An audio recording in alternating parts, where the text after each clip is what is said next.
I told my wife this story. She don't get it. She don't understand. She's like, why do you look at everybody? Just do you. Why do you look at the whole gym? I go, because that's what makes me happy. I like to be bothered.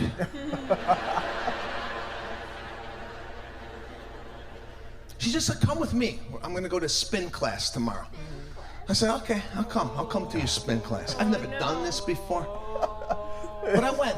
This Soul Cycle, whatever it is, right? Yeah, see, everybody gets all hopped up. I go to the one in LA, everybody's fake positive, right? They come into the class, what's going on? How's it going? Are we gonna do this today? Okay, relax. Relax. It's a class. It's a spin class.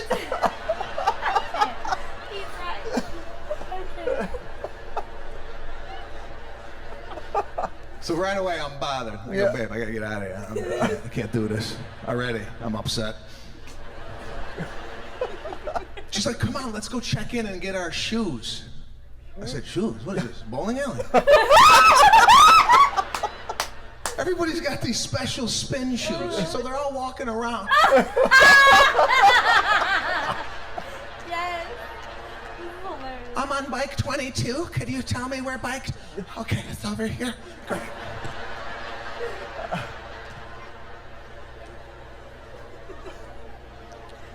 So we signed up late. My wife and I did not have bikes together. My wife starts panicking. She's like, babe, we're not doing this together. I'm on the other side of the room. I have to ask the girl next to you. I go, babe, don't start doing this shit. The girl next to me is already set up. She's got a water bottle. Everything's in place. Do not ask her anything. I go, babe, we're not gonna talk during this. Yeah. It's a 45-minute class. We're not gonna I'm not gonna turn to you and go, did you pay the gas bill? This is a workout. We're not gonna hold hands on the bike. This is not a ride through Central Park. This is a stationary bike.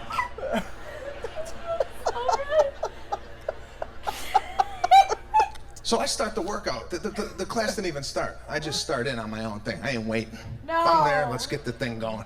I'm cooking. So now the teacher comes in. This guy was way too happy for what was happening in the room. It's one of these like real positive teachers. He's like, all right, everybody. You ready? It's a Monday morning. Put your head down. Let's get rid of that mean boss that keeps bitching at you every time you come in. Let's get rid of that debt that you have. Let's shed that cousin that didn't come to the holiday dinner. I'm like, gee, how bad is it in here for these people? I'm just here to get rid of the cheesecake I had last night, not the abusive father. What the hell is going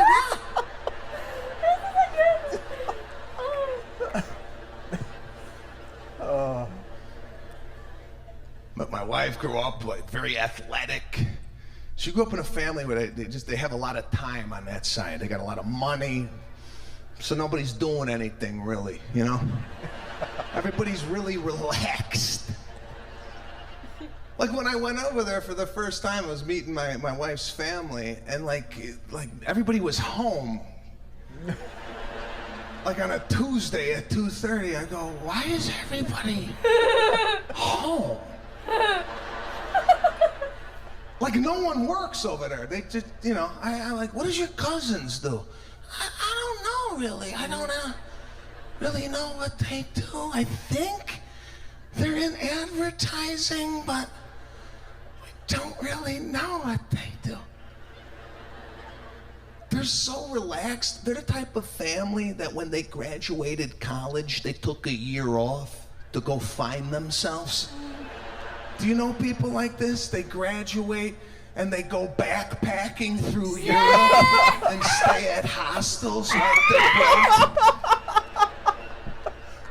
They go find themselves. That shit don't fly on my side. When I graduated college, I couldn't tell my father, Dad, I'm gonna go to Europe to go find myself. Oh my God. What do you mean go find yourself? I found you. You're right here in my house. Where are you gonna go? Oh, man. You want to see you? Go look in the mirror. You got no job. and you're in my house. I found you. Found you. You're here.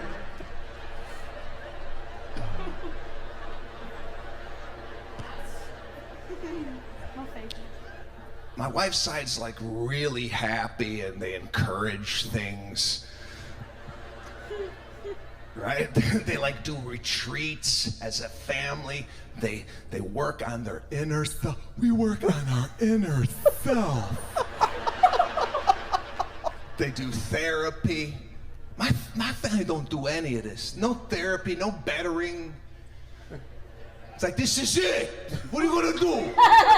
Change? This is you. No one's popping pills on my side. Nobody's on antidepressants. My father's like, I've been depressed for 30 years.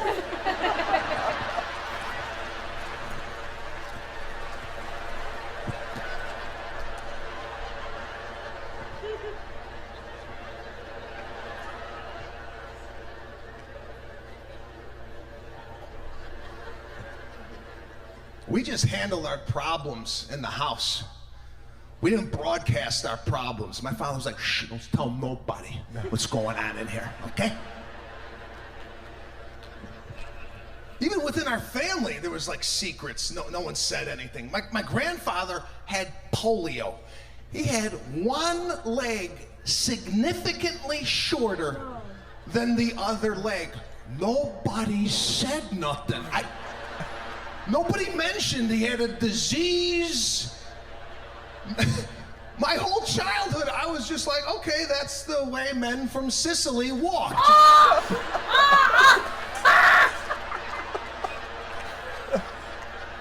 Men from Sicily.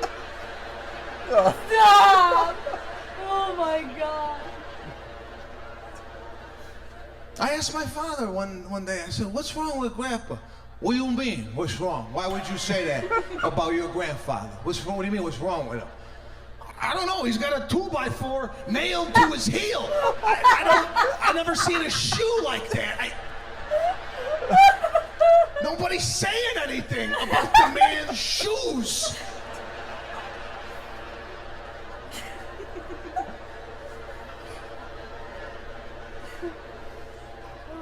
I don't know. My family, my father, my mother, man, they know me back and forth. They could tell if anything is wrong with me, if I'm feeling a certain way. My father would walk right in my house, look right in my eyes. Hey, drunk? Fucked up? What's wrong with you? Your eyes. Something wrong. It's like upset that I had 2 drinks. Drink it again.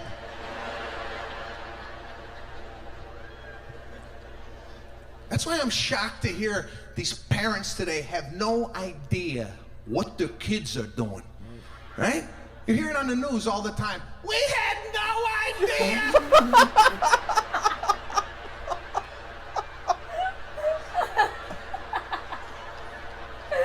Kid's in his room with 16 bazookas, 19 grenades, he's going to school. Dressed as Darth Vader, you know, look in the room. It starts at the house.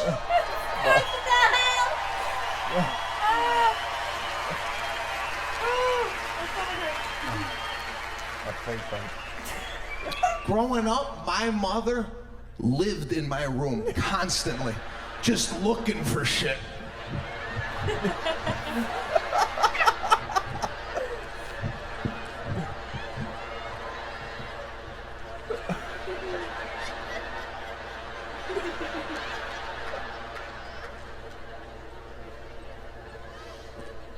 My mom knew what I was doing when I was a teenager. She would come downstairs with a towel. She's like, hey, I found this in your room.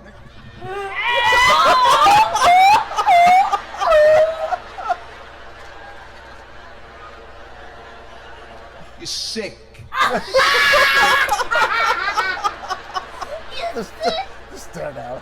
That was terrible. You owe me a whole new set of towels. I can't get this out. That's funny.